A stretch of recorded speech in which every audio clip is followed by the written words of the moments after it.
നമസ്കാരം. പാലാ നഗരസഭയിൽ സ്വതന്ത്ര മുന്നണി ഉണ്ടാക്കി മത്സരിക്കാൻ ഇറങ്ങിയ ഒരു കുടുംബത്തിന് 100-ൽ 100 വിജയം എന്നുള്ളതാണ് തദ്ദേശ തെരഞ്ഞെടുപ്പിലെ ഏറ്റവും പുതിയ വാർത്ത.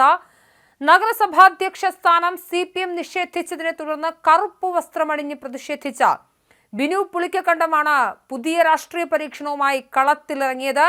ഈ രാഷ്ട്രീയ പരീക്ഷണം വിജയിച്ചു എന്നാണ് മനസ്സിലാക്കേണ്ട. തെരഞ്ഞെടുപ്പിൽ വിജയം നേടിയതോടെ ബിനുവിനൊപ്പം സഹോദരൻ ബിജു പുളിക്കണ്ടം, ബിനുവിന്റെ മകൾ ദിയ എന്നിവരും മത്സരിക്കാൻ ഇറങ്ങിയിരുന്നു. 13, 14, 15 വാർഡുകളിലാണ് ഇവർ വിജയിച്ചു കയറിയത്.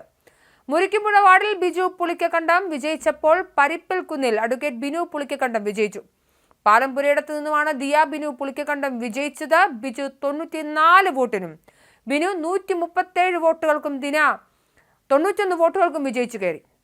20 വർഷമായി കൗൺസിലറായ ബിനുവിന് ഒരു തവണ BJP സ്ഥാനാർത്ഥിയായും ഒരു തവണ CPM സ്ഥാനാർത്ഥിയായും 2 തവണ സ്വതന്ത്രനായും വിജയിച്ച ചരിത്രവുമുണ്ട്.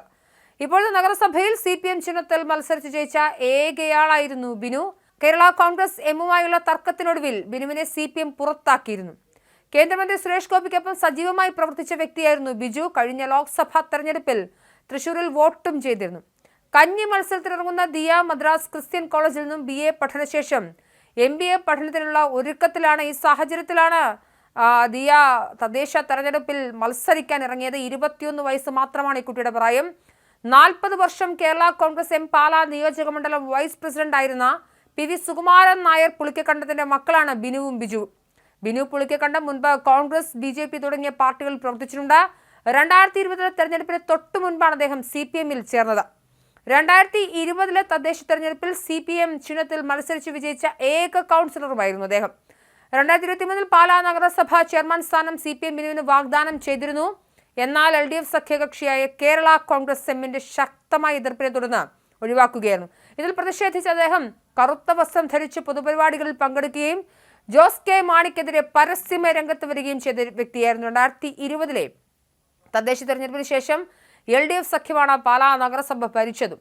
ചരിത്രത്തിൽ ആദ്യമായി LDF പാലാ നഗരസഭയിൽ ഭരണം പിടിക്കുന്നത് ജോസ് കെ മാണിയുടെ നേതൃത്വത്തിലുള്ള കേരള കോൺഗ്രസ് എം LDF ചേർന്നതോടെയാണ്. എന്തായാലും ഈ വിജയത്തിന്റെ പ്രധാന കാരണമായി അന്ന് വന്നത് 2020 തെരഞ്ഞെടുപ്പിൽ ആകെ 26 സീറ്റുകൾ LDF 17 സീറ്റുകളാണ് നേടിയത്. UDF 8 സീറ്റും ഒരു സ്വതന്ത്ര സ്ഥാനാർത്ഥിക്ക് 1 സീറ്റ് ലഭിച്ചു. ഈ ഘട്ടത്തിലാണ് സ്വതന്ത്ര സ്ഥാനാർത്ഥിയെ ബിനു പുളിക്കക്കണ്ടം അദ്ദേഹത്തിന്റെ സഹോദരനും മകളും അധികാരത്തിലേക്ക് തിരികെ എത്തുന്നു. എന്തായാലും നിയമസഭാ തെരഞ്ഞെടുപ്പിന്റെ സെമി ഫൈനൽ എന്ന് വിശേഷിപ്പിക്കുന്ന തദ്ദേശ തെരഞ്ഞെടുപ്പിൽ ആര് മുന്നിലെത്തും, ആര് കേരളം പിടിക്കും, ആർക്ക് മുൻതൂക്കം ഉണ്ടാകുമെന്ന ആകാംക്ഷയാണ് ഇന്നുള്ളത്. എന്തായാലും ആകാംക്ഷയ്ക്ക് വിരാമമാവുകയാണ്. വോട്ടെണ്ണൽ രാവിലെ 8 മണിയോടെ ആരംഭിച്ചു കഴിഞ്ഞു. സംസ്ഥാനത്തെ 14 ജില്ലകളിലെ 244 കേന്ദ്രങ്ങളിലാണ് വോട്ടെണ്ണുന്നത്. ജില്ലാ പഞ്ചായത്തിലേക്കുള്ള തപാൽ ബാലറ്റുകൾ കളക്ടറേറ്റുകളിൽ കളക്ടർമാരുടെ നേതൃത്വത്തിൽ എണ്ണിക്കഴിഞ്ഞു. ആദ്യഘട്ടത്തിൽ LDF-ന് മുന്നേറ്റം ഉണ്ടായിരുന്നുവെങ്കിലും അത് മാറുന്ന സാഹചര്യമാണുള്ളത്.